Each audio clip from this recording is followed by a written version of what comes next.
My name is Anita Wilkinson. I am the 4-H Program Coordinator for Tazewell County. I am excited for the 4-H show and junior fair that is coming up this July. I am working with my summer assistant, Alex Migna, and a lot of volunteers to plan a fun fair for all of our 4-Hers and their families. This is the Kickstart video for all of our 4-H families who are relatively new to the 4-H program. There are a lot of opportunities, rules, and events that I want to make sure everyone knows about. I'm hoping that this video will answer a few questions for you, help you feel more prepared for the show, and make sure that you have a lot of fun at the fair.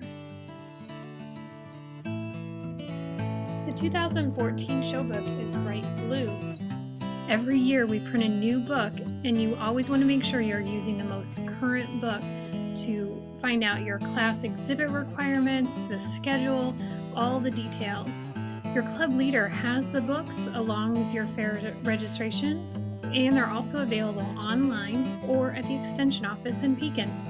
It sounds silly, but my helpful hint about the show book is to start reading it at page 1.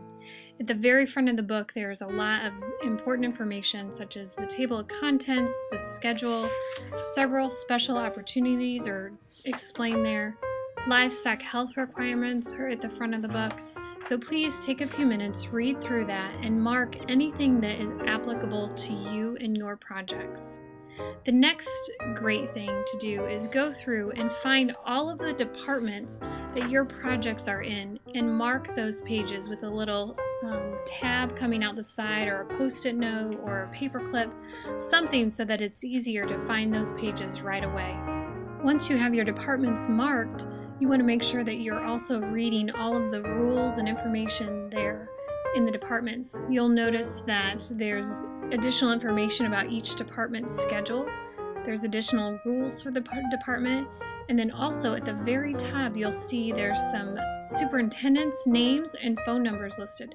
They are great people to call if you have specific questions about any of the exhibits or the rules, or even to ask which class is the best one to enter your project in. In the back of the show book, there are several maps that will help you figure out where your projects are judged and which buildings to go to at Mineral Springs Park in Pekin. We use the tennis courts that are in the Parkside Athletics. We also use the 4-H shelter, the livestock arena, and then several of the livestock barns. This is the 4-H show registration form. This is due back to our office by June 15th, and you use the show book to fill this out, and it's pretty simple. You just put the department abbreviation, the class number, and the class name. It is triplicate, so be sure to press hard, and you keep one copy, the 4-H leader keeps another copy, and the white copy comes back to the extension office. Close to the 4-H show, your 4-H leaders will hand out your exhibit tags. These tags are printed out for general projects only. The livestock projects don't get exhibit tags. It's your responsibility to keep track of your tags and bring them with you to the 4-H show. You'll want to have them secured to your project so that the public can see them with your project on display, but it's not covering up the important stuff on your project. So in a corner of your project is best.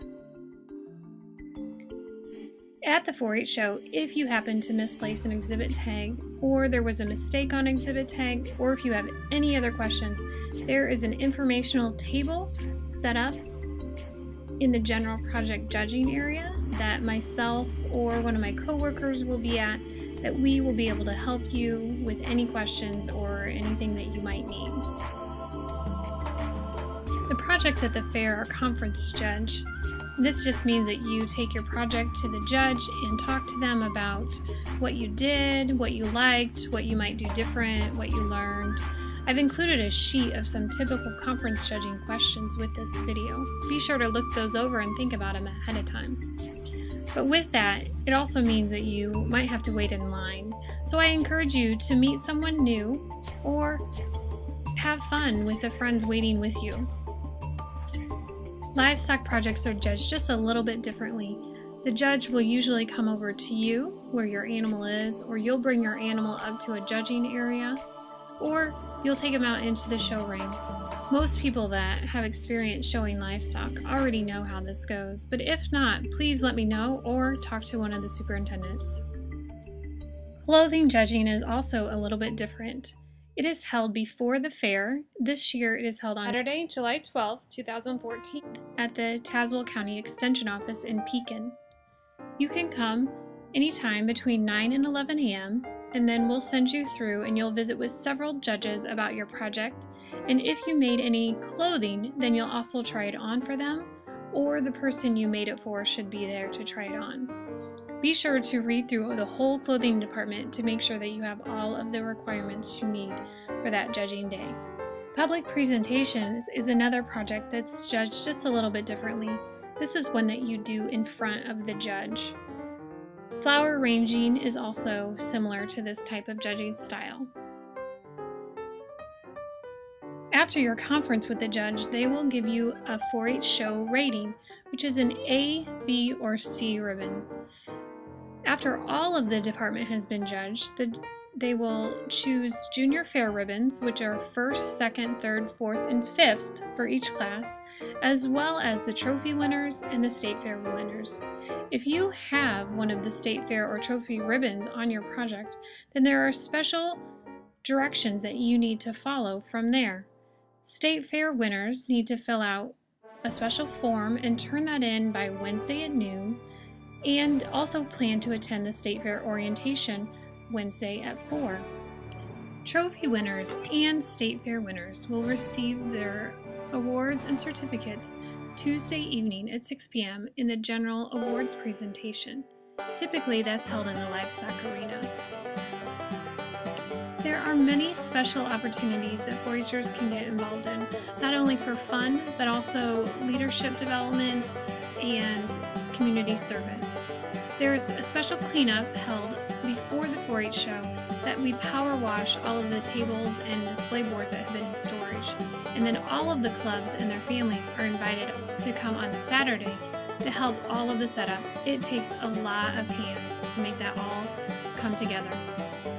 4-Hers will also stay busy taking care of their animals. They can participate in the livestock parade. The parade of banners is another fun opportunity. I also encourage club members to sign up to work in the food stands. We have 3 areas they can volunteer for that in the livestock arena sweet shop, the lemonade shake-up, or the HCE lunch stand.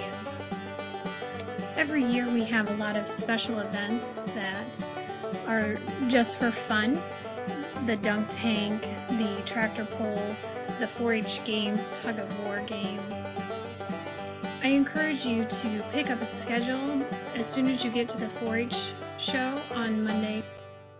Be sure to look at all of the events that got scheduled and come and plan to have some fun at the fair. Most of the special events are free, but just remember, wear your sunscreen, drink lots of water, and wear comfortable shoes, because you're going to be out and about in the heat and sun all day long at the fair.